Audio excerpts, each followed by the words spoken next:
Did you know that surrender can actually equip you to manifest your dreams and live a more fulfilling life? We often don't associate the word surrender with anything positive. I mean, take a look at our societal structure. Surrendering in sports is often associated with giving up. Surrendering in our relationships, our personal lives, is equated with weakness. There's a common misconception that surrendering means giving up our power, but that couldn't be further from the truth. To embrace surrender is to cultivate a mindset and practice that allows you to let go of resistance and control and instead flow with the natural order of life. This means that by doing this, you actually mirror the movements of nature. Nature always takes the path of least resistance and never stands in the way of its own dismantling or its own rebirth. Welcome to Define Resistance. My name is Francis, and this is where we explore ways to overcome the resistance in our lives to unlock our fullest potential, because I believe that when we're able to do this, to defy the resistance in our lives, life will flow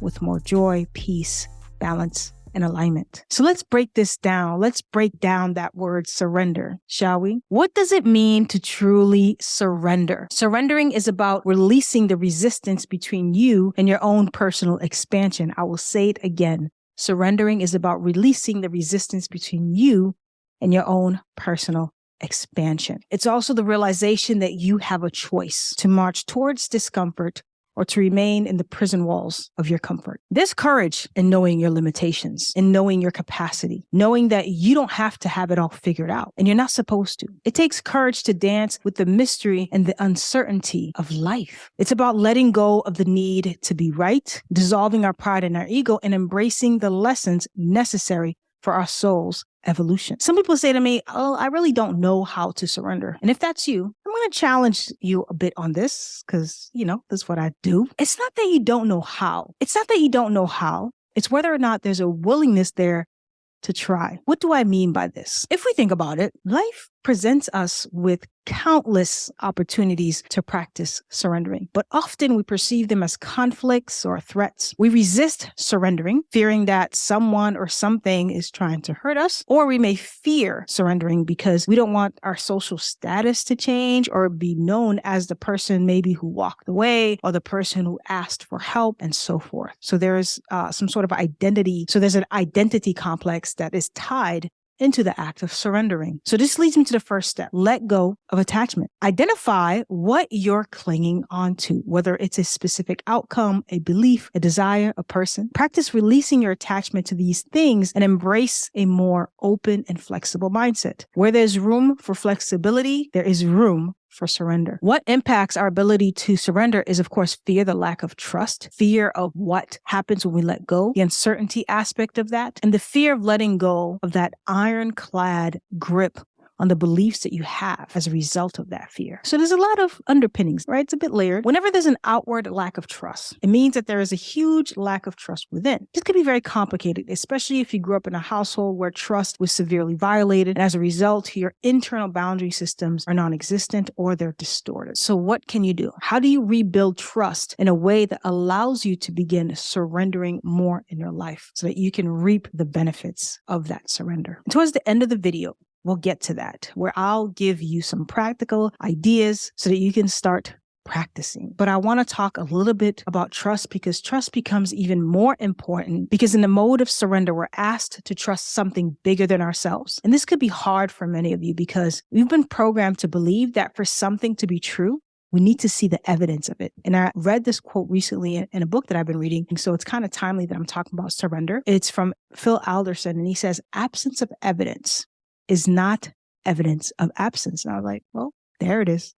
Trust the process, y'all. If you've been absorbing my content for a while now, then you already know that I believe in something greater than us, sort of working in the background, because we are spiritual beings having a human experience. This is a personal journey, but develop a trust in the universe or higher power and believe that everything is unfolding as it's supposed to, that there is the greater plan at work, even if it's not immediately clear to you. Trust that it will be shown to you when the time comes. The divine is always on time, is what I love to say. We can practice surrendering by adopting an attitude of curiosity and openness and allowing life to unfold organically. The universe, I believe, is always on our side, guiding us toward growth and teaching us the different ways that we can suffer less. Unfortunately, we often overlook these beautiful lessons from the cosmos. I get the human self out of the way sometimes, right? So that we can receive the messages. To counter these false beliefs about surrendering, you must consciously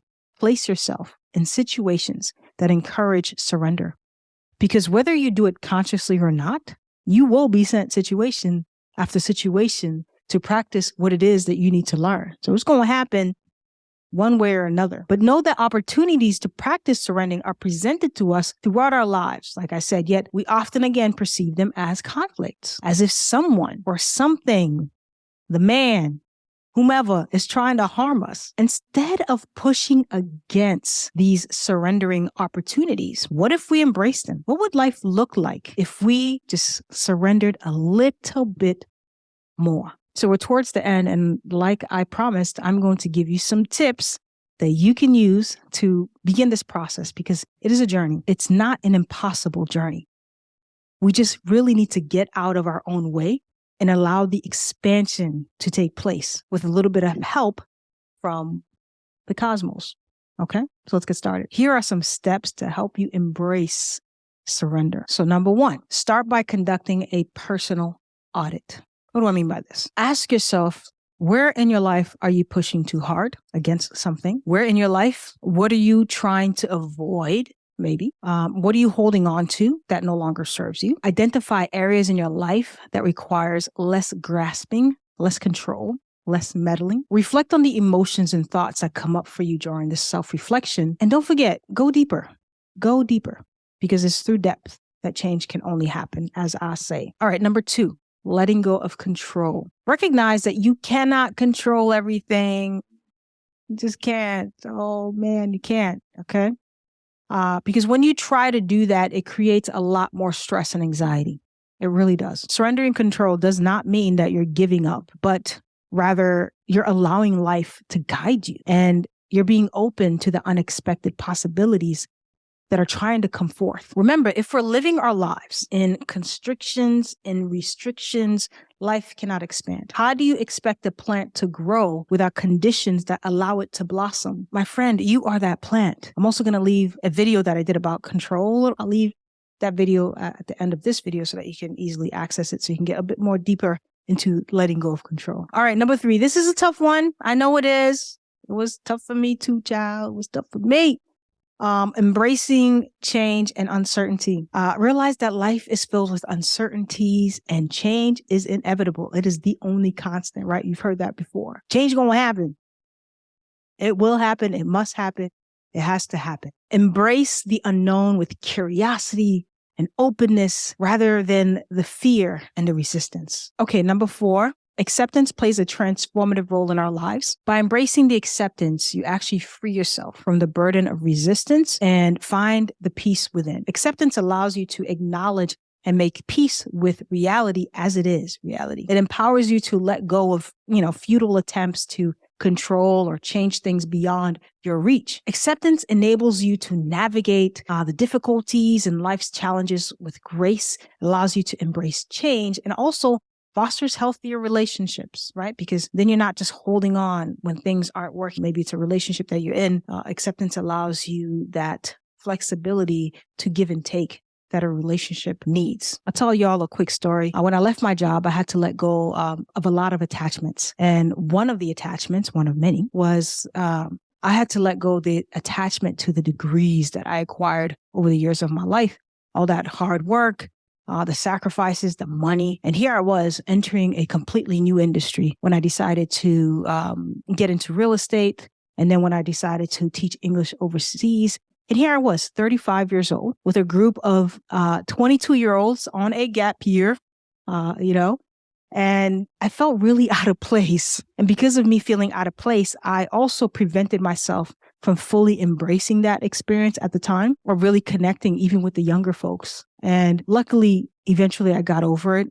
But a lot of that time I had lost because I felt like I was too old right? Just to have a conversation, just to connect. And I'm so glad that I got over that, because I was able to make some beautiful connections with the young people there. But I had all of these old identities that I had to let go. And part of this whole surrendering process is also finding ways to grieve the things that you do have to let go, so that the new version of you can actually come forth. And so those years when I finally made the conscious decision to change my life was filled with back-to-back surrenders. And when I think about plant medicines and getting involved with that in itself is surrendering to the unknown, trusting other people to guide, right? Leaning towards other people for guidance and to support you in some really intense and emotional, I would say, whirlwinds, right? Because, you're kind of leaving yourself exposed to a certain extent, mostly to yourself because it's your thoughts and your own feelings. But plant medicines actually helped me to practice surrendering a lot. It was just really helpful for me to grow and to build a resilience that I didn't know I had. So all of the things that might be happening in your life are opportunities to do that, to build that resilience, which I'll talk a little bit later. But all right, let's get to number 5, which is what I kind of mentioned earlier. But number 5 is practice. You can't get better at something without practicing, without putting in those reps. In this sense, it's about challenging the misconceptions that we have about surrender and those old outdated belief systems. And then we must consciously place ourselves in situations that encourage surrender, because surrendering is a muscle. A lot of these things that we want to improve or get better at are muscles that we have to work, that we have to strengthen. And so remember, surrendering isn't just this one-time event. It's actually a continuous process. Each day presents you with opportunities to surrender, to let go of resistance, and to trust in the greater plan. We often mistake opportunities to surrender, like I said, as conflicts, or sometimes as if we're being punished by something or someone. I always go back to the man, because everyone's like, the man holding me down. The man ain't holding you down, right? You're holding yourself down. And we have to alter that if we really want to create the lives that we truly desire to live, because it is possible. And of course, every situation is unique and every situation has its unique challenges. For sure. But letting go of this belief that surrendering is either something you cannot do, or it's out of your reach, or it's too scary or too hard. Letting go of those belief systems will actually help you move forward a lot faster. And then by recognizing that these moments that are coming up for you are actual blessings from the universe, that we can actually co-create with the universe, with life, to experience true transformation. You're challenged here to ask yourself, how can I surrender just a little bit more? How can I practice just a little bit more? What could my life look like if I was no longer fighting with myself or everyone in it? Remember, we're not meant to fight against our lives. We're invited to co-create with it, to join hands with it instead of living in opposition. We're encouraged to open our arms wide, embracing the flow of life rather than creating barriers against it. And once we make this deep connection and surrender to the natural flow of life, our lives, oh my God, it's like magic. Boom. It just gets better. And then we'll experience forward momentum. Things will start to move. Things will start to progress. And we'll have a sense of peace that we've never had before. I want that for you. Remember, embracing surrender is a journey, and it takes time, takes practice, and it will be challenging. But the more that you do it, the more resilient you become. And so as a result of those challenges, though, don't forget to be kind to yourself during this process. Treat yourself with patience, grace, understanding, and of course, love and self-compassion. And as you continue to let go of the resistance and embrace surrender, you'll discover a greater sense of peace, freedom, and alignment with the flow of your life. Thank you for watching. If you found this video inspiring and helpful, don't forget to like, subscribe, and share. Hit the notification bell so that you can stay tuned for more empowering ways to defy the resistance in your life. Do me a favor before you go, share your thoughts in the comments below. Let me know which step you're going to get started on or which step is the hardest for you. Remember, surrendering is the key to your inner expansion. Let's embark on this beautiful path together. So until next time, embrace surrender and witness the magic unfold. And of course, I will see you on the other side of wholeness.